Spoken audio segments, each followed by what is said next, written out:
వేళ మనం ఎంతో చక్కని మత సామరస్యం పాటిస్తూ అంటే భారతదేశ రాజ్యాంగం చెప్పినటువంటి సర్వమత సమ్మేళనం అంటే ప్రతి మతంలో ఒక మంచి సారాంశం ఉంది.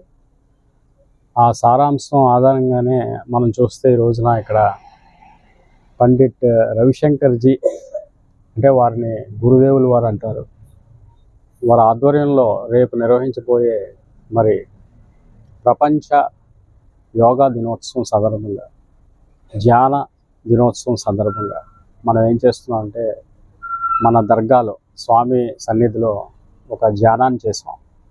ఈ ధ్యానం యాక్చువల్గా ఓంకార నాదం. ఈ ఓంకార నాదం అన్నది చాలామంది మొదట్లో ఏమనుకున్నారంటే హిందువులు అంటే తెలియక చాలామంది ఇదేదో పిచ్చితనంతో చేస్తున్నటువంటి ఏదో ఒక నాదం అనుకున్నాను. కానీ నేను ఒక భారతీయుడిగా అన్ని మతాలని సమానంగా గౌరవించే ఒక వ్యక్తిగా మీ అందరికి చెప్పేది ఏంటంటే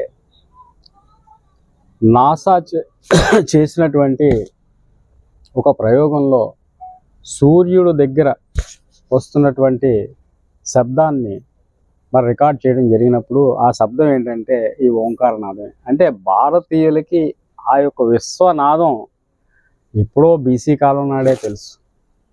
అలాంటి విశ్వనాదాన్ని మనం ఈరోజు మరి స్వామి సమక్షంలో అలాగే మరి ఇక్కడ పెద్దలు రాజేశ్వరరావు గారు ఇలాంటి అలాగే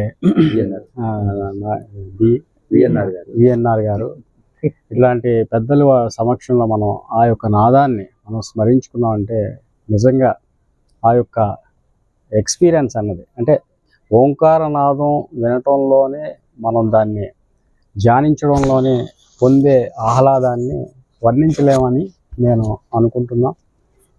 కాబట్టి ఈ యొక్క దర్గా స్వామి సన్నిధిలో ఈ యొక్క ఓంకారనాదాన్ని పఠించడానికి ప్రధానమైనటువంటి కారణం ఏంటంటే మనందరం కూడా మన యొక్క యాంత్రిక జీవనంలో కొంత సమయాన్నైనా జస్ట్ 1 minute 2 minutes ఈ యొక్క ఓంకారనాదం చేస్తే మనం మానసిక ప్రశాంతత పొందడమే కాకుండా, మరి గురుదేవులు వారు ఉన్నారంటే వారు ఐఐటిలో చదివారు. ఐఐటిలో చదువుకున్న ఒక వ్యక్తి స్వామీజీగా మారిపోవడం ఏంటంటే చాలామంది ఆశ్చర్యాన్ని వ్యక్తం చేస్తుంటారు.